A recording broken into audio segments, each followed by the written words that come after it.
la raccolta di poesie di Sabrina Quintiliani. Già dal titolo, Frammenti di anima, si evince come la sua poetica è l'espressione dei sentimenti che albergano nell'umanità, la sintesi delle emozioni e delle sensazioni vissute con intensità ma anche con passione, senza tralasciare mai nessun aspetto particolare, ma anzi raccogliendo appunto tutti i frammenti dell'anima umana, complessa e variegata, a comporre il puzzle della vita.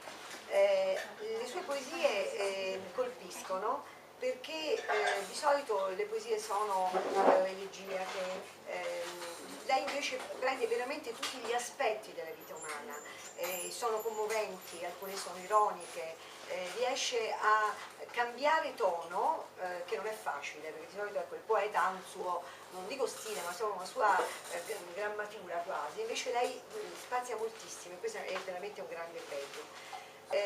Ci sono i contributi di 3 donne che peraltro sono oggi per fortuna tutte quante qui con noi, lei la volta non c'era, e ognuna con la sua altrettanto sensibilità e con la sua diciamo, capacità, protezione per un certo tipo di attività, ha contribuito alla realizzazione di questa raccolta, di questo libro. Allora, la prima è Nadia Metta, che ha realizzato i disegni. Sono dei disegni particolari perché sono quelli che contraddistinguono la divisione del libro in sezioni, di cui poi parleremo dopo. Sì. Poi c'è appunto Silvana Recchi, che invece ha fatto il disegno in copertina, che è un tripudio di luci, a proposito anche della luce, poi lo vedremo, è un elemento proprio fondante della tematica e della poetica della nostra Sabrina. E poi l'ultima, ma ultima soltanto, non ultima, no niente, no, credo che ti batto sempre per questo, Bruna Maciocco, e lei invece ha realizzato la prefazione. Volevo chiedere a Silvana se il disegno, si viene prima l'uovo o la gallina, cioè se il disegno è stato realizzato ad hoc, quindi hai letto le poesie e ti è venuto in mente il disegno, oppure se lo hai scelto tra una gamma di diciamo disegni che già ho letto le poesie, io le avevo lette tantissime, tra l'altro non solo queste pubblicate, perché Sabrina me le aveva date, insomma, ancora prima che pensasse di fare questa pubblicazione, quindi conoscevo questo lavoro. E poi ne abbiamo parlato insieme una volta che saputo che doveva fare questa pubblicazione. Con la bozza, quando c'era già la bozza. Sì, diciamo, del lavoro. E diciamo abbiamo un po' parlato di quello che per lei doveva essere l'immagine della copertina del suo libro, quindi in questo caso non un segno forte, non un colore estremamente troppo incisivo, ma qualcosa che si riferisse all'anima, sì, più che al frammento in questo caso in realtà. Dunque, mi è stato dato questo incarico per affetto, per stima da Sabrina, e per cui mi sono apprestata a leggere.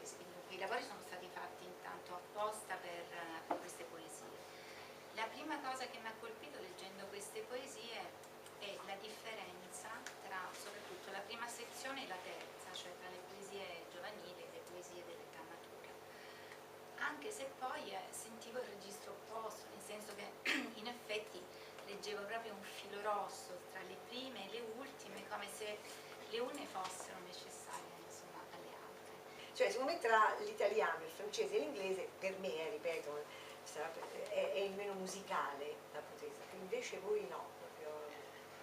Sinceramente non so rispondere, cioè mi sembra, è musica, io non trovo differenza, anzi la difficoltà è stata poi tradurre in italiano le poesie in inglese che sono nate in inglese, perché non c'è, la poesia dovrebbe rimanere nella lingua in cui è stata scritta, non esiste, insomma, perché alcune espressioni sono intraducibili, cioè per quanto cerchi un sinonimo non riesci a rendere lo stesso concetto. E la stessa cosa sicuramente il contrario, quindi insomma, parole, però per poterle pubblicare era necessario. Sì, infatti dicevamo prima di Itaca con ragazza d'Itaca di Cavafis, che ci sono 2 o 3 traduzioni diverse e alcune sono bellissime, altre invece non sono belle, quindi hai ragione, insomma, cioè quello che riesce a cogliere veramente è l'altro che magari diventa più prolisso, diventa più...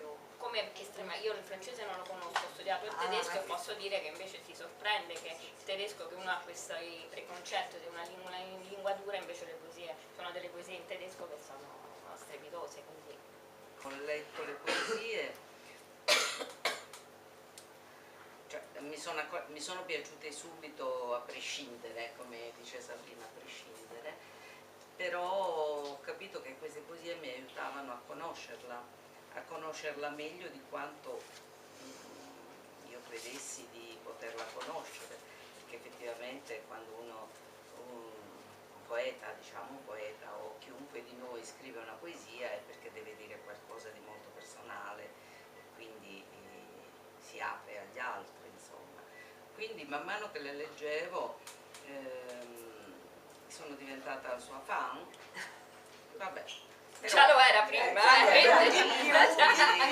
di più, perché un po' ne avevo già letto, insomma, più. perché chiaramente, come dice Silvana, giustamente ogni tanto dice che faceva leggere qualcuna e dopo leggendole tutte insieme, quando lei mi ha mandato, insomma, ho capito che mi aiutavano a conoscere anche meglio tutte le sfaccettature proprio dell'anima di Sabrina. Man mano che le leggevo